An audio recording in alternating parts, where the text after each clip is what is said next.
Welcome to a world where the line between human and wilderness blurs, where every breath of icy air carries whispers of survival, respect, and the raw beauty of nature. Today we journey to the frozen expanse of northern Alaska, a place where silence speaks louder than words, and where an ordinary day can transform into an unforgettable encounter.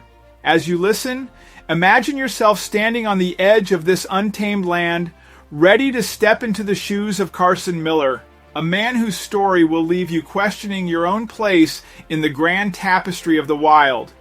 Stay with me. This is a tale you won't want to miss. In the icy wilderness of northern Alaska, where the land stretches in an endless white blanket and the silence is almost deafening, Carson Miller stood alone.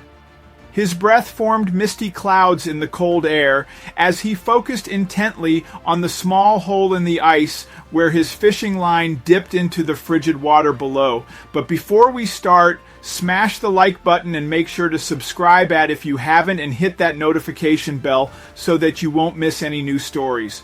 It was a typical day for Carson, a seasoned fisherman who found solace and sustenance in these remote parts. Carson's rugged face, marked by years of exposure to the harsh elements, was set in concentration. His gloved hands expertly handled the fishing rod, waiting for the slightest tug that would signal a catch. Flash around him, the world was a frozen wonderland of snow-covered trees and glistening ice undescribed by human activity. As he stood there, lost in his thoughts and the rhythmic patterns of fishing, he didn't notice the massive shadow that crept silently towards him. The bear, an enormous creature with fur matted with frost, moved with a grace that belied its size. It was a sight both majestic and terrifying, an apex editor of the frozen north.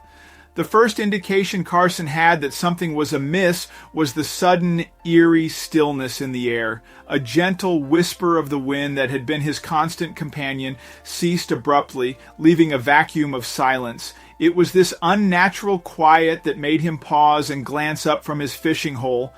What he saw made his heart skip a beat. Barely 10 ft away stood a giant bear, its dark eyes fixed on him.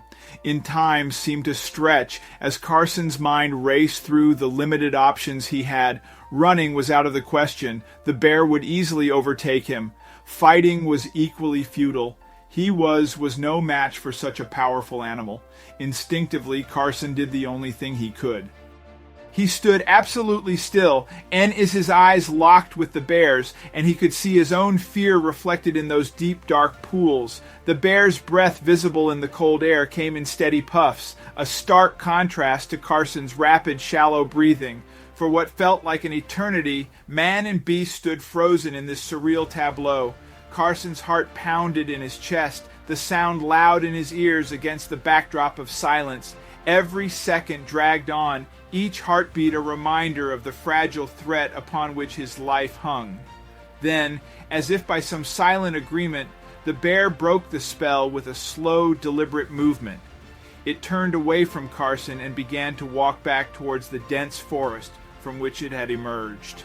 Carson watched, his body still rigid with tension, as the massive creature disappeared into the trees. It was only after the bear was completely out of sight that Carson allowed himself to breathe again. The rush of relief was so intense that his knees nearly buckled beneath him. He let out a breath he hadn't realized he was holding and blinked rapidly, trying to process what had just happened. The icy wilderness, so serene and indifferent, had just shown him a glimpse of its unpredictable and dangerous side. Yet it also revealed the unspoken bond that exists between all creatures that share this harsh environment. In that moment of mutual recognition, there had been a strange understanding between Carson and the bear. As he packed up his gear and prepared to head back home, Carson couldn't shake the feeling of awe and kind gratin credit to its stake, the feeling of all ingratitude. In the encounter had been terrifying, but it also filled him with a profound respect for the wild and its inhabitants. It was a reminder that despite his years of experience and familiarity with this landscape, He was still just a visitor in the bear's domain. Back at his cabin, warm by the crackling fire and with a hot drink in hand, Carson recounted his incredible story. His friends listened with wide eyes and bated breath, hanging on his every word. The tale of his miraculous encounter with the bear quickly became legend, a story of survival, respect, and the mysterious ways of nature. As the years went by, Carson's story was told and retold, each time with the same sense of wonder and admiration. It became a part of the local lore, a testament to the unpredictable beauty of the wild and the delicate balance between fear and respect that all who venture into it must learn to navigate. Carson himself never forgot that day. It remained etched in his memory as a turning point, a moment when he truly understood his place in the vast, untamed wilderness. And though he continued to fish in those icy waters, he did so with a renewed sense of humility and reverence, forever changed by his unbelievable encounter with the bear. Years after the incident, Carson found himself once again in the icy wilderness, but this time he was not alone. He had brought with him a young journalist, Emily, who had heard of his legendary encounter and was eager to document it firsthand.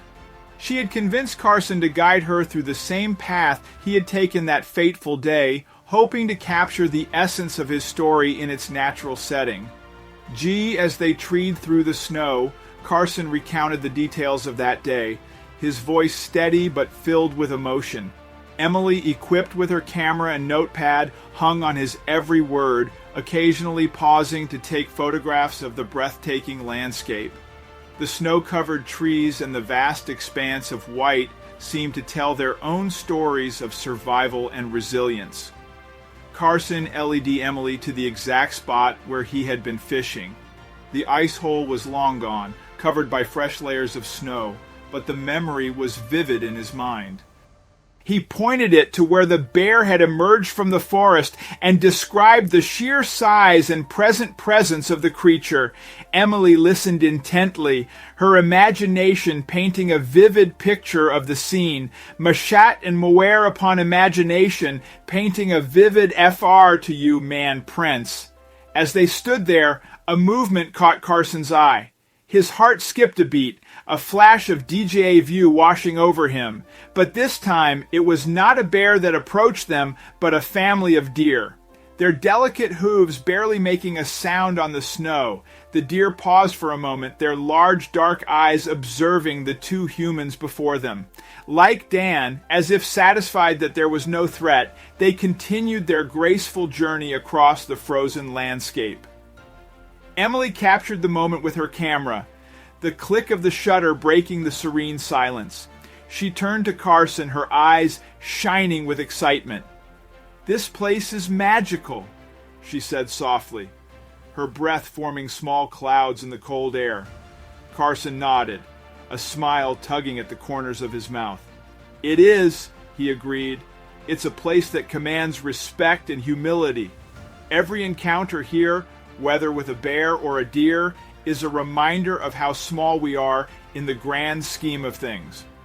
As they made their way back to the cabin, Emily couldn't help but feel a deep sense of admiration for Carson. His connection to the wilderness was profound, rooted in years of experience and a deep respect for nature. She knew that his story would resonate with many, not just as a tale of survival, but as a testament to the beauty and unpredictability of the natural world.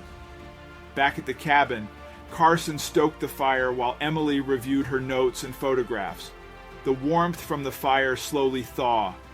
The chill from their bones and the cozy interior of the cabin contrasted sharply with the harshness of the outside world. Carson brewed a pot of coffee, the rich aroma filling the small space, and they settled in for the evening. And as they sighed their coffee, Carson shared more stories of his adventures in the wilderness. Each tale was filled with vivid details and a sense of reverence for the land and its ench abidance. Emily listened captivated by his words, and she could see why his encounter with the bear had become legendary. It wasn't just the danger and the fear that made the story compelling. but the underlying message of respect and coexistence. Carson's stories painted a picture of a man who had found his place in the world not by conquering nature, but by understanding and respecting it. He spoke of the changing seasons, the migration patterns of animals, and the delicate balance of the ecosystem. His knowledge was vast, but it was his humility that left the deepest impression on Emily.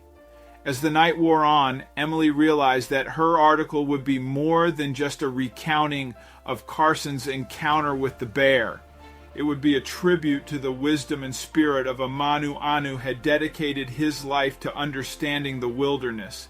It would capture the essence of his journey, not just as a fisherman, but as a steward of the land. The next morning, as they prepared to leave the cabin, Carson handed Emily a small, worn journal. "This contains my notes and sketches from over the years," he said. "I think you'll find it useful for your article." Emily accepted the journal with gratitude, knowing that it was a precious gift. As they made their way back to civilization, she felt a deep sense of responsibility to do due justice to Carson's story. It was more than just an incredible encounter with a bear. It was a narrative of respect, survival, and the unbreakable bond between humans and nature. In the weeks that followed, Emily poured her heart into writing the article. She wove Carson's words and her own observations into a tapestry that captured the spirit of the wilderness and the wisdom of the man who had made it his home. When the article was finally published, it resonated with readers far and wide, inspiring many to look at nature with new eyes and a renewed sense of respect. Carson's story continued to be told, not just in the remote corners of Alaska, but in cities and towns across the country. It became a symbol of the delicate balance between humanity and the natural world, a reminder that true strength lies in understanding and respect. The end for Carson life continued as it always had, filled with the rhythms of the wilderness. Each day was a new adventure, a new lesson in the intricate dance of survival and coexistence. So he knew that the bear was out there somewhere, a silent guardian of the frozen north, and he felt a sense of peace, knowing that their paths had crossed in such a profound and unforgettable way.